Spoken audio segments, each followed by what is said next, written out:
Hi, I'm E.D. Lewis and welcome back to my channel, and we're back for another book tag, except for this time it's also going to be a double book tag. So, the first book tag is the reader problem tag, and this the creator for this is unknown, and I was tagged by Bad as Rad 2, so thank you Bad for tagging me. So number one, oh, by the way, there are 11 prompts. So number one is you have 20,000 books on your TBR. Okay. How in the world do you decide what to read next? Just whatever I'm feeling. Now, I don't do TBRs, so I don't have a TBR with 20,000 books. I don't think on my Goodreads, on my wish list or want to read list or whatever it is, I don't think there's even that many books on there. But yeah, just whatever I'm feeling, I guess. 2, you're halfway through a book and you're just not loving it. Do you quit or are you committed? Thus far, I've not found a book that I'm willing to quit on, though I have read some books that I just was not loving. This actually happened recently. I was nearly through it and I just powered through, and that's what I usually do anyway, so I'm usually pretty committed unless, you know, comes the day that I just can't stand the book and I guess I just close it and say, yeah, not for me. But that hasn't happened yet.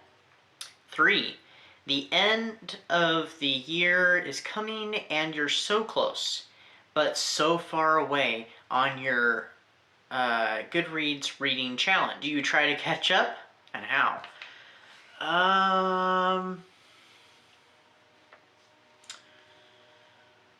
Yeah, probably try to catch up, and probably what I'd end up doing is probably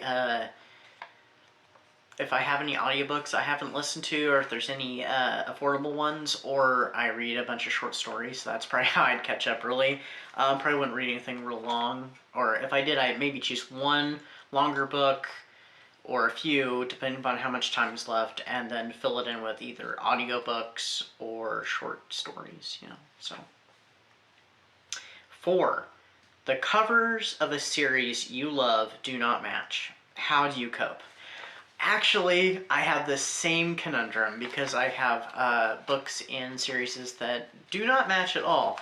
Like some of my Anne Rice books, like the Vampire Chronicles, covers do not match. Or my Mayfair Witches Chronicles, or however they're put together. The second and third one match. The first one does not match the other two. I just cope. I just deal with it. I'd rather have, you know, the covers matching, but that's not always possible because I buy a lot of used books, and I pretty much have to take what's available. But yeah, I'd really love to have my books match if possible, but if they don't, it's alright. 5, everyone and their mother loves a book you really don't like. Who do you bond with over shared feelings? This happened recently, and this kind of goes back to question number 2. I may reach out to a friend, or if it's during a buddy read, I'll, you know, talk to them about it, but, you know, and sometimes the buddies, you know, that you reach out to, they may not have read the book, but they understand where you're coming from, and so they'll, you know, they're willing to lend their ear, or if it's, you know, messaging, you know, it's a little different, but, you know, they're willing to, you know, help you along the way and give you some alternatives, you know, or they may just say don't finish the book. So, you know, I'll reach out to a friend. 6, you're reading a book and you're about to start crying in public. How do you feel? A little embarrassed. Because I'd rather be doing that at home. If I'm going to be, you know, if it's going to get to a part, it's going to get really emotional, I'd rather be doing that at home. And actually, I think almost every book that I've read that's like that, not that there's been too many of those, it's usually always been in a private setting that it's happened, so. But yeah, a little embarrassed, but that's just me. Number 7, a sequel of a book you loved just came out, but you've forgotten a lot from the prior novel. Will you reread the book, skip the sequel, try to find a synopsis on Goodreads, cry in frustration? Okay. Well, I probably wouldn't reread the book. It depends. I might. It just depends on what it is. And how much time, if I'm really eager to get into the second book. I'll probably go look for a synopsis if I can, and if not, I'll just jump right in, and hopefully something in the sequel will jog my memory. I won't cry in frustration though. 8. You do not want anyone borrowing your books. How do you politely tell people nope when they ask? I don't get the chance to lend out books too often. It all depends on the person, because some people I probably would not lend out books to, but if it's someone I really trust, I recently did lend a book out to somebody, and they took good care of it, and they got it back to me in a pretty timely manner. Not that the timeliness mattered in this case, but how would I politely tell them no? I really don't have an answer for that. Yeah, I don't know how I'd go about that, because I feel like I'd be really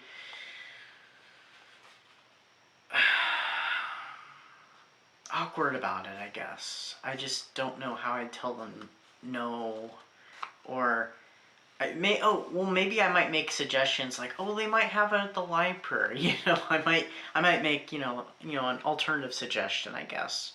Rather than that, I have no idea. I really don't. 9. You've picked up and put down 5 books in the last month.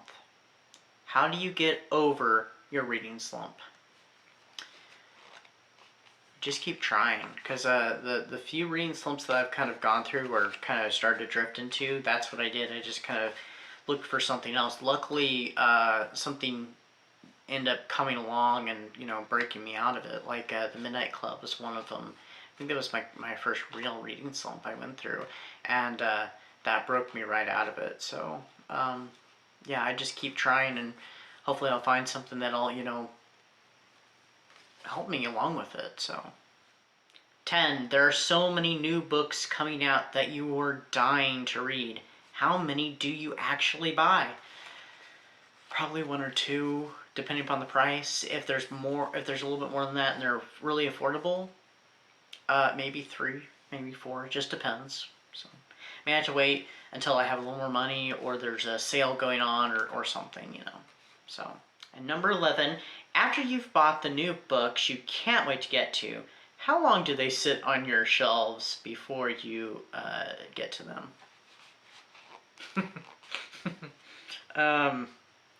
That could be a while, because I'm a mood reader, so I read what I feel like reading at the time, and I might buy a new book, and I'd be like, I can't wait to read this. 1 year later, I finally get to read it, or so. That's actually happened, and there's books that from a few years ago that are still sitting either on my Kindle bookshelf or my physical bookshelf that I have not gotten to, so it all depends. And sometimes I've managed to get to them ASAP, sometimes it's been, almost ASAP, just all depends. I'm a mood reader, it just depends on what I feel like at the time, so. Anyway, that is the first tag, and I'll be back in a moment with the second tag. In the meantime, if you are interested in doing this tag, please feel free. I'm not tagging anybody specifically. I tag everyone out there who hasn't done this tag who is interested. So tag, you're it. Okay, now we're ready for the second book tag, and this is a few days later or so. So my allergies are in full swing, so that's why I sound a little funny, so I apologize for that. So this is behind the BookTuber tag, and it was created by Shelly-ish, and I was tagged by Bad is Rad 2. Thank you again, Bad. 2 tags in 1 video. So there are 13 prompts to this one, and a couple of them have 2 parts. So part 1, what has surprised you most about BookTube, both in a good way and in a bad way? Well, I mean, everything has a good side and a bad side to everything. I haven't had to deal too much with the bad side. The good side is that, you know, how inclusive BookTube has been. I mean, there's been moments where BookTube hasn't been so inclusive, so I guess that's kind of the negative side that I've seen. But it's also been the positive side, so that's kind of my answer for that one.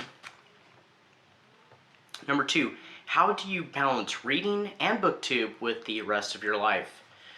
Just any way I can. Sometimes I don't get to read much on a certain day, and I try to do my BookTube videos, mostly film them on the weekend. Sometimes I can fit them in on an evening or something, but yeah. Number 3, have you ever thought about starting a Patreon? No.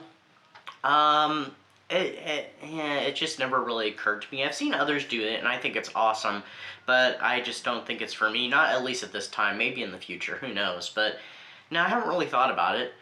Number 4, have you made any mistakes on BookTube? Boy, have I. I know everybody makes mistakes, and I've seen other fellow booktubers that have made little errors here and there. But I never say anything about it because I don't want to cause an embarrassment, and you know, nobody's perfect. We all make mistakes. But there is one particular mistake that I still think about, and it's so glaring to me. I actually mistaked the how the adaptation of the book started with the actual book, so I accidentally mixed up the details at the start of it. And someone did call me out on it. I'm glad that they did. But I always think back to it, and every once in a while, and it just kind of, yeah. But, you know, nobody's perfect. Number 5, do you have any advice for new booktubers? Basically, just be yourself, and have fun with it. Get yourself comfortable with the camera. I still struggle with that now. And, you know, just have fun and relax. So, let the things just flow. And it may take practice. It may take lots of time before that you achieve that. But, yeah, that's my advice. 6, what are your thoughts on the YouTube algorithm? I don't know a lot about it, except for it's a pain sometimes, and I think it's a little unfair too, because some channels that really I think need spotlighted don't get spotlighted enough, and I mean, that's where we come in for sure. But I think the algorithm, it doesn't really help with that. It helps with those that get lots of views and likes and comments, and it's a shame that you have to, because not everybody comments, and that's okay. I wish, everybody would comment on every video, at least in the BookTube, because I have a bad habit of, if it's not BookTube related, I have a habit of not commenting unless I really have something to say. I should do that more often, though, so bad me. But, yeah, I don't think it's always so fair, but, I mean, social media, besides BookTube and YouTube, has algorithms, too. But, yeah, I'm not crazy about it, but then again, maybe we'd be worse off without it. I have no idea. But, yeah, it's kind of my muddled thoughts there on it. Alright, here's one that has 2 parts. 7A, how do you decide what videos to make? I mostly focus it on, Halloween's coming up, so I'm going to start doing kind of Halloween-themed spooky videos. Of course, I have, decorated. Don't have my lights on today. But I theme it sometimes, depending on what's coming up. If I take part in a reading event or challenge, I'll theme stuff off that. And sometimes it's just, whatever I'm reading at the time. Now, I don't film videos on everything I read. Like a lot of my nonfiction stuff, not that I read a lot of that. I don't. And most things that are not within what I normally would review, like horror and gothic, I don't usually review. Occasionally you might get me do, like, a romance. Very rarely get me fantasy, because I hardly ever read that. But, yeah, I mostly kind of base it off of, my usual stuff and themes of, what's going on at the time. Alright, 7B. Are you ever overwhelmed with video ideas? Sometimes. Sometimes, like, for Halloween, I have all these ideas and all these books I want to read. I'm not going to get to all the books, and I have had to drop some of the ideas that I've had. But, you know, we do what we can. So, yes, I do. 8. Have you regretted posting a video? No, not really.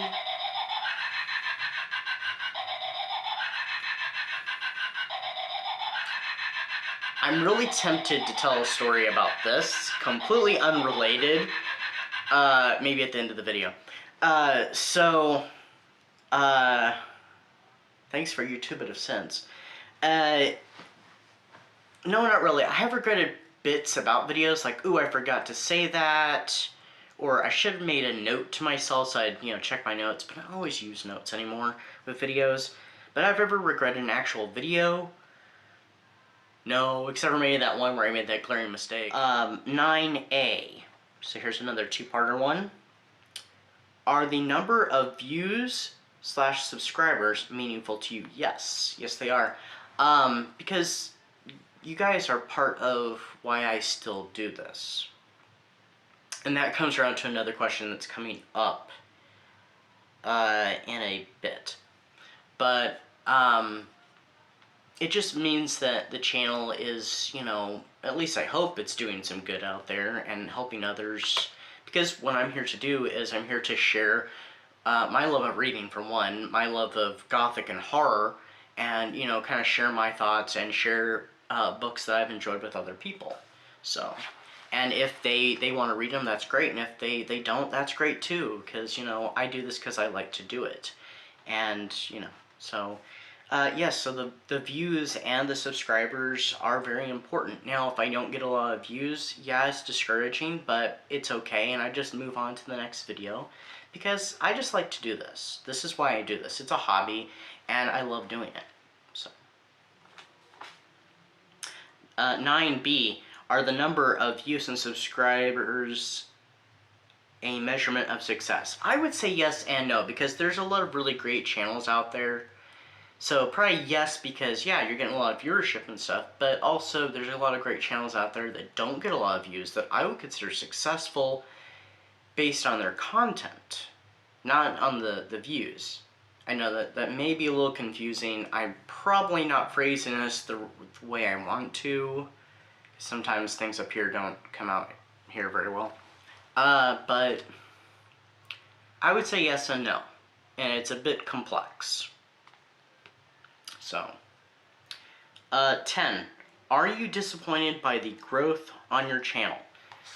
No. I've had discouraging moments, but no, I'm happy with it. I hope it grows more. If it doesn't, it doesn't. If it does, awesome. But, I still really love doing this. Even when I had a low subscriber count, I still love doing this. And I think I'm going to continue to love doing this. And I probably won't stop doing this till I don't love it anymore, and I don't see that happening. So, but yeah, I'm here as long as you guys are here, and I'll probably still be here after that even. So, anytime, and I like to engage in comments. Sometimes I don't see comments for a while, for whatever reason. Notifications, this has happened to other people I've noticed too. Notifications don't always come through, and it's weird. But, yeah, I wish there was more interaction, by the way. I know this is a side thought, completely unrelated to it, but I do wish there was a little more interaction, but I take what I get, and I enjoy it, so. 11. Have you ever thought about quitting BookTube? Alright, so this is that question that I said was related a few questions back. Actually, yes. I had thought about it a few years ago. But I had decided that I was not going to quit until after I completed my Dracula Reviews series. And this was a few years ago, shortly after I had started it. I was in a bad place. I was really discouraged. And, yeah, I almost quit. But I decided I would wait. That series, I have no idea when it's going to end. Now, am I going to quit afterwards now? Probably not. Plus, I have other series, but yeah, no. I don't have plans on quitting. But, you know, I've had those moments before, so. Ooh, we have another two-parter. I didn't realize this. I know I wrote these down, but still, I forgot. 12A. What are the most touching comments? I'm going to generalize this, and B is the reverse of that. The comments that... Basically all the comments, really. All the positive ones. You know, they say, you know, they tell you that, you know, what they thought about the book or the video, and, you know, the compliments, any kind of compliments, or even just, you know, a thumbs up, a heart, just, you know, any kind of comment that's positive. Even if it's not a compliment, those are the most touching to me. And also the ones that get rather personal, not overly personal, but, you know, someone has a story or a thought on something, or reminded them of something, or something they were doing the other day. They put a little bit of themselves into it. Those are probably the most touching ones, but I would say all the comments, as long as they're positive. Now, B is the flip side. What are the most negative comments? I have had a few of those. Not very many, but a few. I could literally count them on one hand. And I know there are other people out there that have had it worse, and I feel for them, I really do, because those comments are very destructive. And some of them I've received don't make any sense. Like the very first one, I contacted two friends who are no longer on BookTube, and one of them is no longer with us, except for in spirit. And they both gave me great advice. And I still have, you know, YouTube sends you emails on comments. I still actually have that email of that comment, but the comment does not exist on the video anymore. It was reported and deleted, but it was very rude. Like I said, it didn't make any sense, and it was like designed to put me down. And yeah, those are the most negative comments, you know, that you can get. They just are like a personal attack on you. Got a little heavy there. 13, this is the last one, my favorite number, by the way.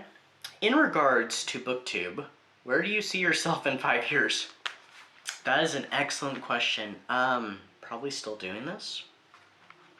I hope. I hope the channel has grown. Maybe even the channel has advanced some. I mean, compared to when I started out, which some of those early videos are really cringy for me anyway. Yeah. Sorry, there was a little interruption. I decided to edit it out.